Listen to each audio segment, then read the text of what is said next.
Hello out there. My name is Talib Andre, and I'll be talking to you today about my journey in the entertainment industry. Man, started when I was 7 years old, just around the apartment with my older brother, just singing and kind of jiving a little bit. And then he's 5 years older than me. So he was about 12, he was already playing guitar and piano and singing. And I wanted to be like my older brother. I mean, what little brother doesn't want to be like his older brother? So I got into singing and we would harmonize together. We write little songs together, little jingles and things like that. So that's kind of where it all began for me. But I wanted to kind of step out of his shadow. So when I first started in entertainment, I was a dancer.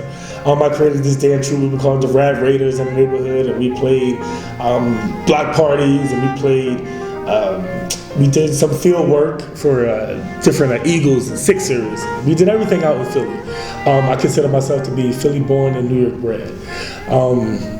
So after the Rad Raiders, we performed together for about 3 years. So when I was about 10, I said, I want to be this great, wonderful singer. I remember doing that. So any opportunity I could have to be a singer, I would.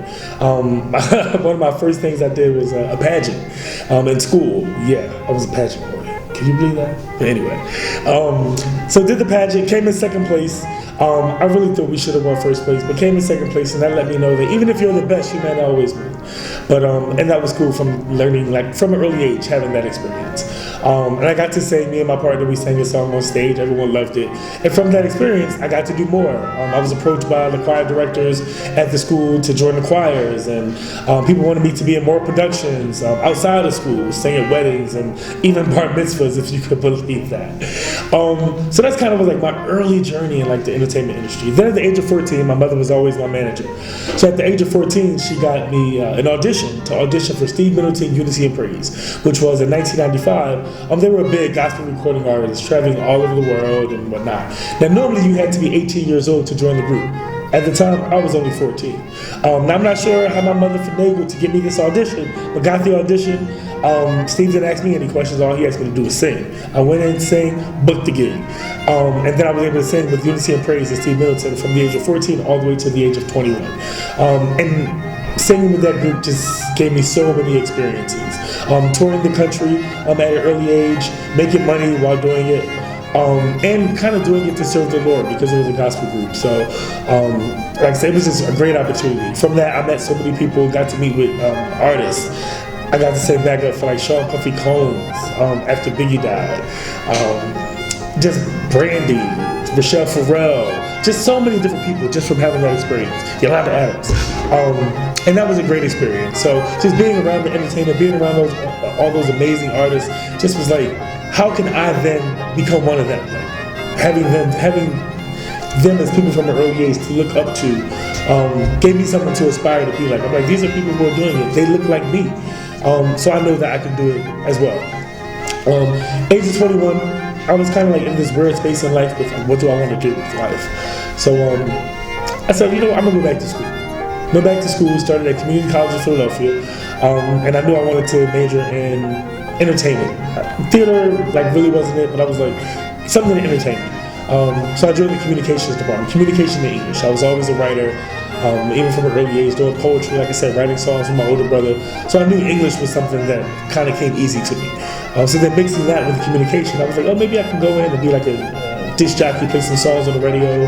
But I was trying to fill it out, see where I wanted to be. Once I got on community's campus, I got hooked up with a woman named Dr. Ardizia Hall Karambe, who served as my mentor for a really, really long time. And having that experience with Dr. Harambe kind of fostered the entertainer that was already in me. I took vocal lessons with her, also started taking acting lessons with her. She fostered my dance and improved my dance, started doing African, some more modern, and hip-hop was already there, but she even improved that during the time that I was with her. We had always, from meeting her early on, we always said that we both had dreams of starting our own production companies and going on to be great and wonderful artists and producers and all of that. I'm guessing this was like circa maybe like 2005, 2006 when I first got to Community. The first actual play that was fully produced, costumes and everything, was with Dr. Karambe on Community College campus. I had done some stuff prior to that, some workshops at Freedom Theater and things like that. I never did a production at Freedom, so this was actually, like I said, the first kind of theater production that I had done, because I had done a bunch of R&B singing productions prior to this, and that's where my career was going. So being at Community, the first show that I did was called Plaza Suite, Neil Simon, even though it was Neil Simon. And actually one of the people that's in Second Chance, Antoinette Bryan, was also in that first production that I did. So it's kudos how things come back around. So did that production. It was a great production, got great reaction. The actors, everything was great. The whole experience, just getting under the lights and everything was great. So I got the theater bug after that. I already had the singing. And then, like I said, Dr. Arambe introduced me to musical theater. Yeah, I had seen Little Shop of Horror and Dreamgirls and all that on TV and things. But actually being a part of it, to inspire to want to do that, and actually doing it, came while I was at Community College of Philadelphia. So people always down community colleges, but this is definitely a shout out to community colleges all around the country. Definitely a good education. Definitely promoted that. But I was at Community, graduated in 2006. Got a full scholarship ride to go to Cheney, with the Cheney University. And while I was on Cheney's campus, because I had all that previous experience and traveling the country, like I said, I had previous acting experience, gaining that. When I got to Cheney, there were still some pieces of the Swiss cheese that needed to be filled in. Not so much in regards to the performance aspect of it. It was more about the business aspect for me, and that's what I really wanted to learn. The producing, editing, all the financing, those things that go into building a show. And I could definitely credit Jan Ellis Scruggs, because when I first got to Cheney, she was the theater advisor and coordinator for the program. And I met her, and she was like, what do you want to do? Like, you come with all this experience, now how can I help you? Like, what can I do for you? And that's what I told her. I said, she was already a working actor, had been in the business and things like that, so I told her that I really wanted her to help me with the business aspect so I could gain that knowledge. So then I felt like a whole piece of Swiss cheese and not with all these holes. And that's what she did for me, and I could definitely appreciate Professor Scruggs for instilling that in me and allowing me to see things in myself that I didn't see before. Dr. Harambe, she and I, we started a partnership. We had Art and Blair Enterprises from 2008 to 2016 when I decided I was going to branch off and start my own production company, Uprising Productions. Under Art and Blair, we produced like a lot of shows. I don't know, we probably produced upwards of 15 shows. During the time we were together, toured as well. When I decided I was going to start Uprising, I had to separate myself from Art and Blair so I could fully devote my time, effort, energies, finances, all of that to starting my own business and writing and producing and going full force with that. In 2017, finally got the opportunity to the finances and everything, the books, lawyer fees and all that were there. We started Uprising, and we were able to produce a show that year that actually toured. We toured Columbus, Ohio. We also played New York as well. So we were able to tour those two cities with a show called Nobody Famous. Nobody Famous was the last show that I had done with Art and Blair Enterprises. So like I said, Nobody Famous was a great production. It was a musical. I was able to bring some really cool people to work on that production. Christian Marr, awesome choreographer who worked on that production, served as my production manager as well for that. He's also working on Second Chance as well, serving in those same capacities, so that's amazing. I was also able to add some new faces to the production as well, bring people on and give people opportunities.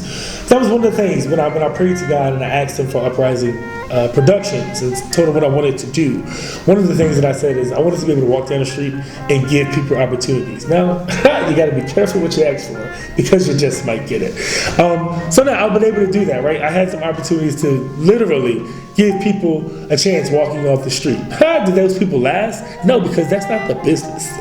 Like I learned throughout this process that things are in place for a reason. Like auditions are in place for a reason because you want to be able to see people and give opportunities for people to actually come so you can see them. Theater is about being there. It's about a total commitment of the self, heart, mind, body, and soul. And if you're not there, you can't give that. People won't see that.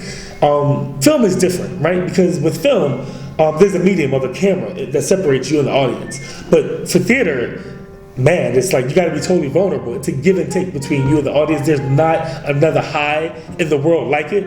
I encourage everybody, if you've never experienced, to maybe try to go do a play or even get up and try to sing in front of people. Think about comedians. Any live performance, it's rewarding, it's also a struggle, but if you get through that struggle and you're able to get through it, I can definitely tell you, on the other side, it's nothing but sweet sailing, right? You just the feeling that you have after you get off that stage, whether you're doing a one-woman show or one-man show, or even if it's a cast of you, the sense of pride that you have, of course, if you've done a good performance and all the work and effort that you put into it, and you see it come to fruition and come to life. I always call it, I said, aspire to inspire. The more effort that you put into it, then the more people will receive it, right, and be able to get the message that you're trying to get across.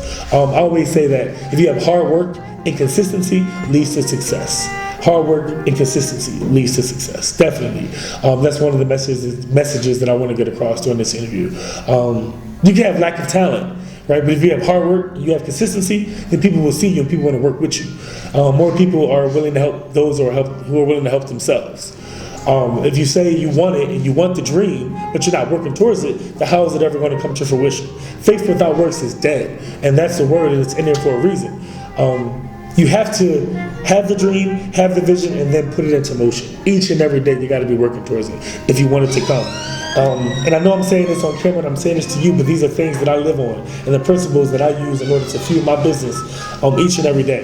The partnerships that you make and that you meet, collaboration. I mean, theater, I couldn't get it done alone. Even sitting here doing this interview with you right now, the play as a whole, choreography needs to be done, music direction needs to be done, the actors coming together. All those different pieces are what kind of inspires me as a producer, to be able to give people opportunities to see things in people that they don't see in themselves, and to bring that out of them. And for somebody to come back and be like, you know what, I didn't see it in myself, but I really appreciate that. Thank you so much for seeing it. Thank you so much for bringing it out of me. Thank you so much for giving me this opportunity. And that really pleases me, because those are all the reasons that I started Uprising Productions. Everybody can grow together. We can all have a seat at the table, right? It doesn't have to be no little I's and big U's and all that, right? We can all live and grow together as artists, right? And hopefully that creates an empire. The most fulfilling part of my career so far, like I said, probably has just been the opportunity to give people an opportunity to do what it is that they love, and that opportunity is coming from me. Or I would even say God using me as a vessel to provide that for other people. God blesses so that we can then bless others. So now I have this company, this platform, not only for me to grow, but in order to grow others and help them grow in their career, whether it's an actor, producer, whatever it is that they want to do. Uprising Productions is a full-service entertainment company. I mean, we do everything from producing to management if people need it. If you need to cast folks, I mean, we got people that I can extend to you in order to do that. So I think that's been the fulfilling part of my career the most, being able to provide a platform for artists to grow their career and then grow together. Thank you for sharing your amazing story today with us, with your journey. If you could leave any information, people can contact you or find out about your plays. Got it. You can definitely find us at Uprising Productions LLC on Facebook and Instagram. Definitely. And more about me, follow me at Talib Andre, Facebook, Instagram, Twitter as well. Hope to see you.